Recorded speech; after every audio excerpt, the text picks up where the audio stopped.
sebesar tapak kaki semut yang hitam, di atas batu yang hitam, di tengah malam yang kelam, kau akan dituntut di hadapan Allah Subhanahu wa ta'ala. Menjadi bupati, menjadi anggota legislatif, menjadi ketua DPRD, menjadi kapolres, menjadi dandim, menjadi pejabat, menjadi orang kaya, mereka semua akan dituntut di hadapan Allah. Tapi yang paling banyak dituntut adalah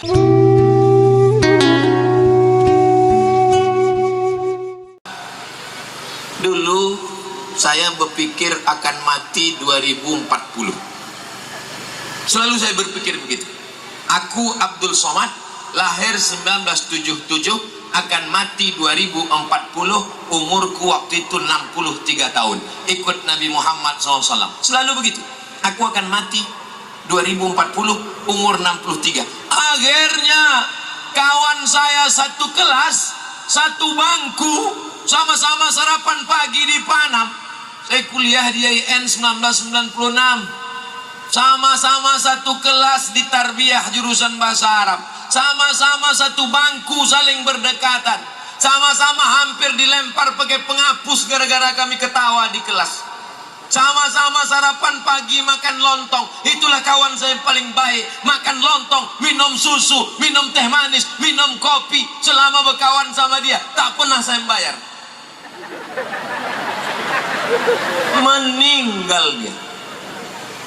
Meninggal dia, Bu. Lebih dulu, sejak itu berubah cara pikir saya bahwa aku tidak akan hidup sampai tahun 2040, bahwa umurku tak akan sampai 63 tahun. Kapanpun aku bisa mati, besok pagi pun aku bisa mati. Maka saya tak lagi berpikir umur panjang. Saya melihat kawan saya, kalau kawanku mati, kenapa aku tidak? Aku pun bisa mati kapan saja. Maka dia, Allah sayang, lebih dulu dia meninggal. Sedangkan aku, Allah juga sayang, dibiarkan Allah aku hidup supaya aku bisa beramal soleh. Kalau aku besok pagi masih hidup, maka besok pagi pun aku akan ceramah juga. Kalau mati aku malam ini, habislah. Bapak Ibu yang dimuliakan Allah Subhanahu wa ta'ala, berubah pikiran saya, berubah cara pandang saya setelah sahabat kawan saya meninggal, bahwa aku hidup sampai hari ini karena Allah memberikan aku hidup, karena Allah mengizinkan aku hidup, bukan karena aku ingin hidup. Maka kalau hidup bertambah, mudah-mudahan amal bertambah. Kalau hidup bertambah, mudah-mudahan amal jariah bertambah. Tidak hanya saya, tidak hanya pengurus wakaf, tapi semua yang hadir ini umurnya bertambah, amalnya bertambah, insya Allah. Amin. Bapak-bapak polisi, tentara yang mengawal kita hari ini, maka mereka pun mengalir juga amal balasan pahala kebaikan mereka, insya Allah. Amin. Yang memasang-masang tenda ini kalau tidak ikhlas dia, mana ada orang mati bawa tenda? Lama hidup banyak dirasa, jauh berjalan banyak ditengok. Entahlah, saya tak tahu, mungkin di Pampang ada. Tapi sepanjang saya menengok, saya pernah nengok orang mati di Mesir, menengok orang mati di Maroko, pernah melihat orang mati di kampung. Belum pernah saya nengok orang mati bawa terpal. Nanti kita akan mati menghadap Allah, langit terbelah. Idza sama'u fatarat, langit terbelah. Wa idzal kawakibu tasarat, planet bertabrakan. Wa idzal biharu fujirat, lautan dinaikkan. Itu lautan akan naik bergulung ke atas darat, hancur. Tsunami namanya. Tsunami datang ke Aceh, tsunami datang ke Jepang, tsunami menggulung hancur. Itu yang datang tuh baru yang perempuan tsunami, yang laki-laki Sumanto namanya. Mohon maaf Pak Sumanto. Wa idzal qubur bu'sirat, ketika lautan meledak, semua yang dikubur pun bangkit hidup lagi. Sulit bagi Allah menghidupkan kita. Innama amruhu idza arada syai'an ayyakula lahu kun fayakun. Tapi kita udah hancur Pak Ustaz. Tapi kita sudah berkeping-keping dimakan cacing tanah Pak Ustaz. Ketika digali kubur di PLTA Koto Panjang, pembangkit listrik tenaga air Koto Panjang, ditemukan kubur-kubur.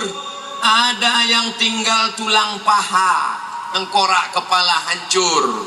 Ada yang tinggal tulang, macam-macam. Tapi ada jenazah yang tak hancur sama sekali.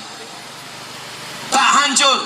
Yang melihat dengan mata kepala, orang jujur amanah bersaksi kepada saya tengok Ustaz Abdul Somad dengan mata kepala kami sendiri. Wajahnya macam dikebumikan kemarin sore. Jangankan kulitnya, kain kafannya pun tidak dimakan cacing tanah Ustaz. Janji Allah Subhanahu wa taala, innallaha harramal arda ajsadal anbiya. Allah mengharamkan tanah memakan jasad para nabi. Jasad para nabi tak dimakan oleh tanah. Itu kan bukan nabi. Mana ada nabi diutus ke PLTA Kota Panjang?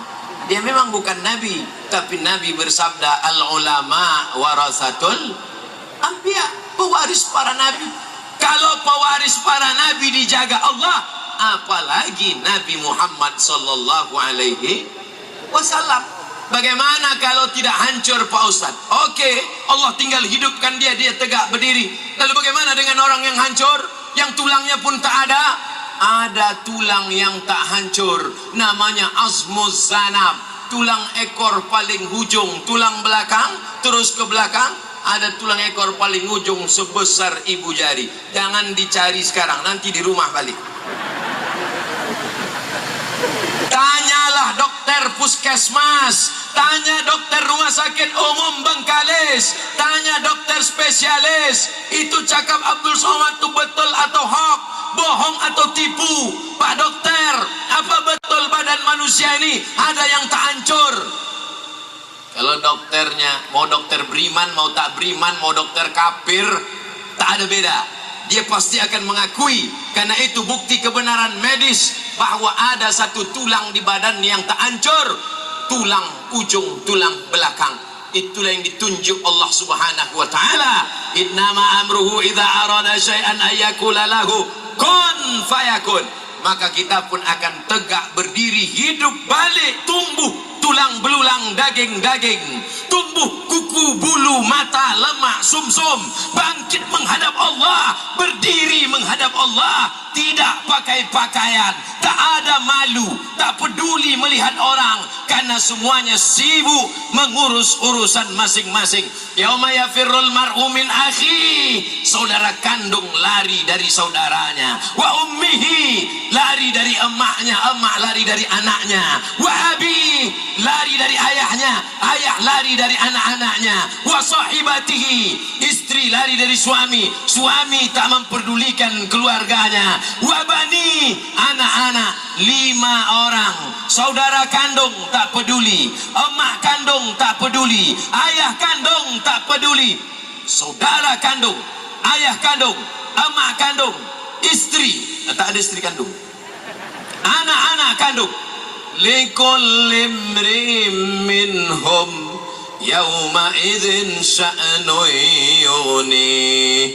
Setiap orang sibuk mengurus urusan masing-masing. Sesibuk apa kita sampai tak mengurus anak? Sesibuk apa kita sampai tak mengurus saudara? Jangankan mengurus di akhirat.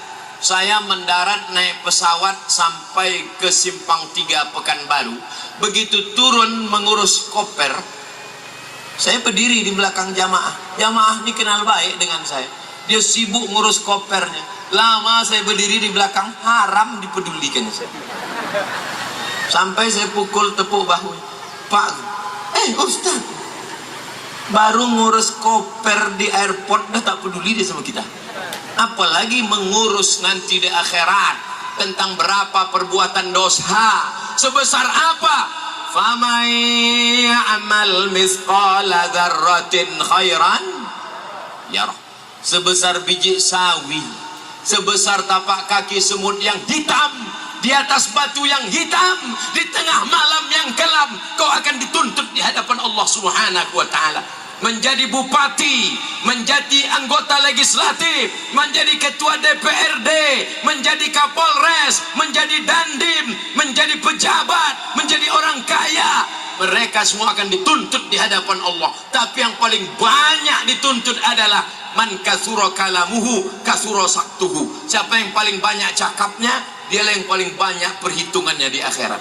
Di antara kita ini semua, siapa yang paling banyak cakapnya nih? Itulah makanya saya tak lama lagi selesai. Setiap kata ini akan dihitung di akhirat. Ma yalfizu min qaulin, semua kata yang keluar dari mulut, illa ladaihi raqibun atid. Ada malaikat yang mengawasi, ada malaikat yang mencatat. Inna alaikum lahafizin, bersama kalian ada malaikat-malaikat kiraman katibin. Kiraman katibin mencatat. Ya'lamuna ma taf'alun, mereka tahu apa yang kau lakukan. Wa na'lamu ma tuwaswisu bihi nafsuh, kami tahu apa yang berbisik-bisik dalam hatimu Abdul Somad. Kami tahu apa yang kau pikirkan Abdul Somad. Allah tahu apa yang kita pikirkan. Bukan macam itu yang selalu bertanya ke kita, apa yang kau pikirkan? Siapa itu Pak Ustaz? Facebook. Itu aja yang ditanya Facebook itu kan. Apa yang kau pikirkan? Sekali-sekali coba ibu balas pula dia. Facebook, apa yang kau pikirkan? Bapak Ibu yang dimuliakan Allah Subhanahu wa taala. Itu poin yang kedua. Poin apa nih Pak Ustaz? Poin yang pertama, hakikat hidup, hakikat mati. Poin yang kedua, anak-anak yang lucu-lucu sekarang ini nanti berubah menjadi orang nakal, jahat, hantu belau, begu ganjang, sundel bolong, nyiblorong. Kalau tidak kita didik dengan pendidikan Quran, kalau kita didik pendidikan agama. Makanya nanti di sini dibangun masjid. Setelah itu ada SD Quran. Sebelum SD Quran, TK Quran. Setelah tamat TK Quran, paling tidak dia juz 30 ada di kepalanya. Sehingga kalau dia sholat ayatnya baik, bagus. Setelah tamat itu masuk dia SD Quran, SMP Quran, SMA Quran. SD Quran, SMP Quran, SMA Quran. Tamat SMA Quran, kuliahnya terserah. Dari Pambang ke Bandung ITB, dari Pambang ke Bogor IPB, dari Pambang ke Universitas Islam Indonesia Yogyakarta, dari Pambang ke McGill Kanada, dari Pambang ke Harvard University. Terserah kemana dia jauh mata memandang. Terbanglah nak sejauh mata memandang, tapi di hari petang kau akan tetap pulang kembali ke Pambang. Setuju? Yang tak setuju tak apa-apa. Saya tak pernah memaksa Bapak Ibu, tapi tengoklah. Mengancam Ustaz Somad. Bapak Ibu yang dimuliakan Allah Subhanahu wa taala, biarkan dia terbang, biarkan dia pergi kemanapun. Nanti Pak Ustadz, kalau anak kami SD Quran, SMP Quran, SMA Quran, jadi apa? Kenapa kau takut dia jadi apa? Ini yang di depan ini tamat-tamat pesantren semua. Pak Haji Sahrial Abdi, Bupati Bengkalis, tamat pesantren Babu Salam Pekanbaru, bisa jadi bupati. Tepuk tangan tuh Pak Bupati. Tamat pesantren bisa jadi bupati. Tamat pesantren, bupati, bisa baca Quran dengan bagus, bisa bahasa Arab, ganteng pula. Ini udahlah tak ganteng, baca Quran tak lancar, tak pula bupati, hidup lagi. La ilaha illallah. Ketua DPRD Bengkalis, tamat Al-Azhar Kairus 1991, udah sampai dia ke Kairo. Tamat Al-Azhar Mesir, tamat pesantren, hafal Quran, ganteng juga, bisa jadi ketua DPRD Kabupaten Bengkalis. Tepuk tangan untuk Pak. Mudah-mudahan dengan tepuk tangan itu mengalir sedekah-sedekah. Mereka ini kan udah tinggal tanda tangannya. Gitu deh. Udah jadi menara. Tengok kemana arah tanda tangan. Kalau ke bawah, awes sini. Yang dimuliakan Allah Subhanahu wa taala. Saya senang dan bangga, kenapa? Karena pejabat-pejabat kita ini muda, pejabat-pejabat kita ini suka kepada agama. Kita doakan mereka istiqomah. Mudah-mudahan jabatan mereka makin tinggi, makin tinggi, makin tinggi supaya dipakainya untuk menolong agama Allah. Amin. Takbir. Sallallahu ala Muhammad.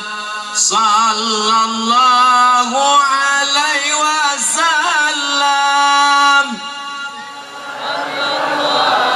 Ala Muhammad. Sallallahu alaihi wasallam. Ya Nabi salam. Ya Rasul salam alaika. Ya Habibi salam alaika. Salawatullah alaika. Saya ingin dalam 5 waktu sholat menjelang azan, dari azan menjelang iqamat, selesai membaca doa, berdirilah menara masjid di sini, melaung-launglah suara anak-anak itu berselawat. Sallallahu ala Muhammad. Masuk ke batang-batang kelapa itu, gemuk kelapa. Masuk ke pokok-pokok sawit, tumbuhan berondol-berondol. Masuk ke gotah-gotah karet, subur karet-karet itu. Tak percaya kami Pak Ustaz? Enggak apa-apa, tapi dalilnya ada. Man shalla alayya salatan, siapa yang bersolawat kepadaku 1 kali, sallallahu alaihi biha asra, Allah balas 10 kebaikan. Wa utat anhu asara sayyi'at, ditutupi 10 kesalahan. Wa rufi'at lahu asara darajat, dinaikkan darajat tingkatan kemuliaan. Di atas tanah ini akan dibacakan Quran. Dibacakan Quran di ruang rumah sakit, turun rahmat. Dibacakan Quran di dalam masjid, turun rahmat. Dibacakan Quran di atas tanah ini, maka turunlah rahmat ke Pambang dengan bacaan anak-anak penghafal Quran itu nanti insyaallah. Amin. Wa idza quri'al Quran, kalau dibacakan Quran, fastami'u lahu, dengar baik-baik, wa ansitu, diam, la'allakum turhamun, kamu dapat rahmat. Bagaimana supaya Pambang ini tetap turun barokah Allah? Mudah saja. Janji Allah dalam Al-Quran, walau anna ahlal qura amanu, kalau penduduk Pambang ini beriman, wattaqau, bertakwa, Allah cuma minta 2, ku minta dari kalian iman, percaya Allah ada, wattaqau, takut kepada Allah, jangan buat maksiat dan dosa. Apa balasan Allah? La fatahna alaihim, akan kami bukakan untuk orang Pambang barokatin, barokah minas sama, dari langit, wal ard, dari bumi. Tumbuhlah tanam-tanaman yang hijau, berhasillah buah-buahan. Walakin kadzabu, tapi kalau mereka mendustakan ayat-ayat kami, akhaznahum, kami cabut nikmat rahmat barokah itu. Akhaznahum, kami ganti nikmat menjadi laknat. Maka apa yang kita lakukan hari ini adalah untuk menjaga Pambang, untuk menjaga Bengkalis, untuk menjaga Riau, menjaga negara kesatuan Republik Indonesia dengan menumbuh banyakkan pondok-pondok tahfiz Quran, menggiatkan wakaf-wakaf tempat beramal soleh, maka insya Allah Indonesia tetap menjadi baldatun thayyibatun wa rabbun ghafur. Amin ya rabbal